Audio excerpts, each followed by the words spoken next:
গল্পের শুরুতে দেখা যায় বর্ষার বাড়ির লোকে রুদ্রকে বলে যে তোমার সাথে আমাদের কিছু কথা আছে, আমরা কিছু কথা কনভে করতে চাই তোমাকে। বুবলাই বলে আর কি কিছু কনভে করার বাকি আছে, আমার তো কিছু শোনার বাকি নেই। বাবেল বুবলাইকে বলে যে দেখ দাদা ভাই, তোর যদি কিছু শোনার থাকে তুই শোন, আমরা এগোচ্ছি। বুবলাইও জানিয়ে দেয় যে না, আমার আর শোনার কিছুই বাকি নেই। কুর্চি বর্ষাকে বলে এখনও তোমার ওর সাথে আলাদা করে কথা বলার আছে। বর্ষা বলে যে পিসিমণি তুমি আমাদের মধ্যে ডোকো না, ও কিন্তু এখনও আমার হাজবেন্ড। কুর্চি বলে যে সেই হাজবেন্ডের মাকেই তো তুমি কোর্টে তুলে এনেছো, তারপরেও কি তুমি এক্সপেক্ট করো যে ও তোমার কথা শুনবে? বর্ষার বাড়ির লোকে কুর্চিকে বলে যে আমার মেয়ে আপনাদের ভালো যেই আজকে এখানে একটা কথা বলতে এসছে, আপনারা কথাটা না শুনে ওকেই দোষারোপ করছেন। কুর্চি বলে যে দেখুন, আপনার মেয়ে ঠিক কেমন আমাদের আর জানতে বাকি নেই। ও আজকে নিশ্চয়ই আশঙ্কা করছে যে নিজেও ফেসে যাবে, তাই কোনো অন্য কথা বলতে এসছে। কিন্তু আমাদের কাছেও ওর অনেক ছবি আছে যেগুলো কিন্তু আমরা কোর্টে প্রডিউস করব, সে কথা নিশ্চয়ই বুঝতেই পারছেন। বর্ষা বলে যে না, শুনতে হবে। আমি আমার পরিবারের স্বার্থে, আমাদের সংসারের স্বার্থে এই কেসটাকে উইথড্র করে নিতে চাই। আমরা চাই না যে তোমাদের পারিবারিক অশান্তি পাবলিক হোক, সেই কারণেই এই সিদ্ধান্ত নেওয়া। তবে আমাদের একটা শর্ত আছে, তোমাকে ওই বাড়ি ছাড়তে হবে এবং বাড়ি ছেড়ে আমার সাথে এসে থাকতে হবে। একথা শুনে বুবলাই নতুনকে ডাকলে বর্ষার জেঠু বলে এখন ওনাকে ডাকার দরকার কি আছে, আমরা তো কথা বলছি। বুবলাই বলে যে না, ওনাকে তো ডাকার দরকার আছেনি, আমি যা সিদ্ধান্ত নেব আমি তো ওনার সাথে ডিসকাস করেই নেব। বর্ষার বাবা বলে তুমি এত সহজে সবটা ভুলে গেলে? বুবলাই বলে যে আপনারা মনে রাখার মতো তো কিছু করেননি।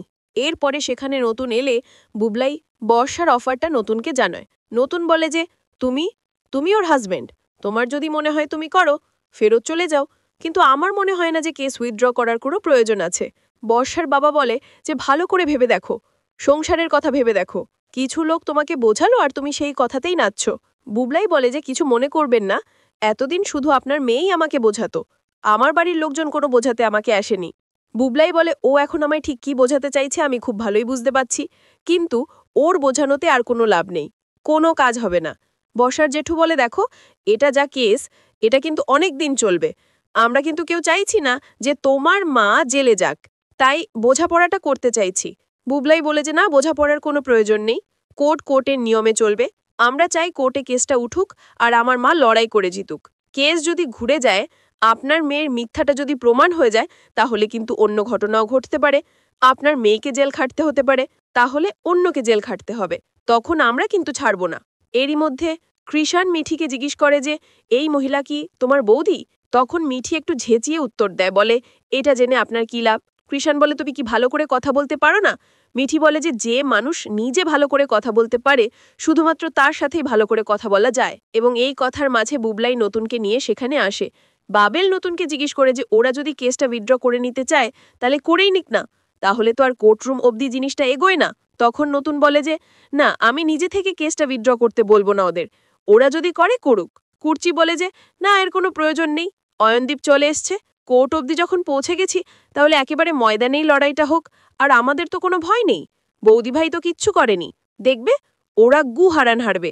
বুগলাই বলে যে না, কোনো শর্তের ভিত্তিতে কেসটা উইথড্র হোক সেটা আমি চাই না, তবে একটা কথা আমি ওদের স্পষ্ট জানিয়ে এসছি যে ওদের সাথে আমি আর ঘর করব না, বর্ষার কাছে আমি আর ফেরত যাব না। সঙ্গদোষে কি জিনিস আমি খুব ভালোই বুঝে গেছি, আর সৎসঙ্গে থাকলে কতটা উজ্জ্বল হওয়া যায় সেটাও আমি বুঝেছি। আমার অত পবিত্রা মা, আমি তাকে দোষারোপ করেছি, অপমান করেছি, কষ্ট দিয়েছি, তার জন্য আমি সারা জীবন অনুতপ্ত থাকব, সারা জীবন প্রায়শ্চিত্ত করব।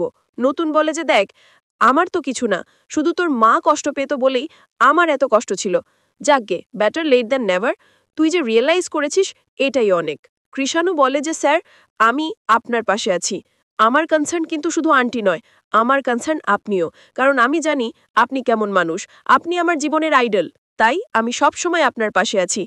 এরপরে কোর্টরুম সিন, বর্ষাকে যার জিজ্ঞেস করে যে আপনার কি সমস্যা, বর্ষা বলে বছরখানেক হলো আমার বিয়ে হয়েছে, কিন্তু কোনোদিন শান্তি পাইনি, আমার বরের সাথে আমার কোনো অসুবিধা নেই, অসুবিধাটা আমার শাশুড়ি মার সাথে। বিয়ে করার পর ডে 1 থেকে আমি দেখেছি একজনের সাথে ওনার অবৈধ সম্পর্ক, একজন মেয়ে নতুন বিয়ে করে শ্বশুরবাড়ি গেছে, সে এসব কি কোনোদিন মেনে নিতে পারে? আমি তো সারা জীবন এরকম কিছু দেখিনি, আমার খারাপ লেগেছে, আমি প্রতিবাদ করেছি, কিন্তু আমি তো কোনো অন্যায় করিনি।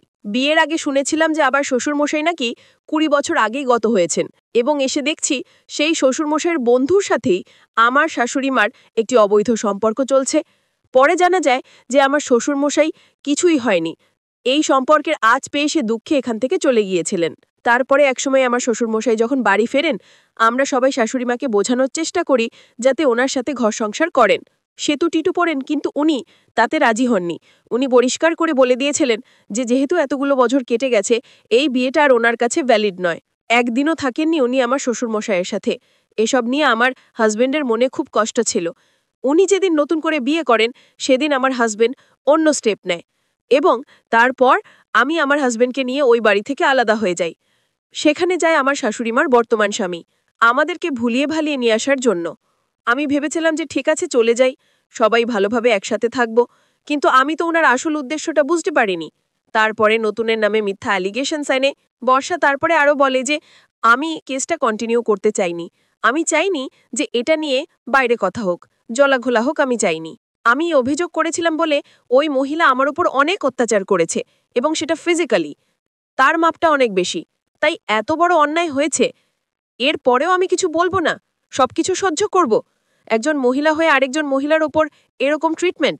তবু এখানে আসার আগে আমি আমার স্বামীকে বলেছিলাম যে আমি এই কেসটা তুলতে চাই, কিন্তু তাতেও ওরা রাজি হয়নি। এরপর আমি কি করব? আমি কোন দিকে যাব? আমি আপনার কাছে হাত জোড় করে অনুরোধ করছি, আমি এর সঠিক বিচার চাই। আমি চাই না যে কোনো মেয়ের সাথে এরকম অন্যায় হোক। আমি অনেক আশা নিয়ে এখানে সঠিক বিচার নিতে এসেছি। বর্ষা বলে আমি চাই যে আপনি এমন একটা শাস্তি দিন যাতে এটা একটা উদাহরণ হয়ে থাকে। নতুন কুর্চিকে বলে, আমার এত অসহায় লাগছে, আমি কমলিনীর হাজব্যান্ড, কিন্তু আমি ওকে প্রোটেক্ট করতে পারছি না, এরকম অসহায়ভাবেও বসে আছি। বুবলাই বলে আমার এত অপরাধবোধ কাজ করছে, এই মহিলা যে কিনা আমার স্ত্রী, আমার ওয়াইফ, আমি ভাবতে পারছি না সে এত বড় মিথ্যেবাদী। আমি ছাড়ব না, একদম ছাড়ব না। ওদের মিঠি কান্নাকাটি করলে কৃষাণও বলে যে এটা কান্নাকাটি করার সময় নয়, রুখে দাঁড়ানোর সময়, আর রুখে দাঁড়ানোর সময় কেউ কান্নাকাটি করে না। এমনিতে আপনি তো বেশ ভালোই ঝগড়া করতে পারেন লোকের সাথে, ছোটে করতে পারো, তারপরেও নিজের মায়ের অসম্মানের কথায় চোখে জল আসছে। এখন চোখে আগুন থাকা দরকার। চোখে জল আসছে কেন? এখন তো একজন সন্তানের চোখে আগুন ঝরানোর দরকার, চোখে জলের এখন কোনো প্রয়োজন নেই। মিঠি বলে কোনো সন্তান তার মাকে এই দৃশ্যে দেখতে পারে না। কৃষণ বলে সেটা খুব স্বাভাবিক, দেখতে পারার কথাও নয়। আর দেখতে পারার কথা না বলে এই সময় চোখে জল আসা উচিত নয়। এই সময় শুধু তাদের চোখে জল আসে তারা অসহায়। কিন্তু তুমি তো অসহায় নও, তোমার পাশে তো এতগুলো লোক আছে, তোমার পাশে জোর আছে, শক্তি আছে। Be steady. এরপরে জাজ কমলিনীকে জিজ্ঞেস করে যে আপনার বিরুদ্ধে যে অভিযোগ আছে সেসব কি আপনি স্বীকার করেন? বর্ষার বাবা উঠে দাঁড়িয়ে বলে যে নিজের মুখে কি কেউ স্বীকার করে তার দোষ? কিন্তু ধর্মাভাতার, আমি এই কথাটা বলতে পারি যে আমি আমার মেয়েকে সেই শিক্ষা দিইনি যে এখানে ভরা বজলি শেষে মিথ্যে কথা বলবে। এরপরে সেখানে এন্ট্রি নেয় অয়নদীপ। অয়নদীপ বলে যে আমার কিছু বলার আছে। অয়নদীপ বলে যে প্রথমেই একটা কথা বলি, আমার ক্লায়েন্ট কমলিনী বোস কোনো অন্যায় করেনি, সম্পূর্ণভাবে নির্দোষ। আর এর পাশাপাশি উঠে আসছে স্বতন্ত্র বোসের নাম। বর্ষা দেবী ওনার নামে অ্যালিগেশনস আনছেন, কিন্তু সেই কেসটার সাথে আমাদের এই কেসের কোনো সম্পর্ক নেই বলে সেই কেসটা নিয়ে আমরা কোনো কথা বলবো না।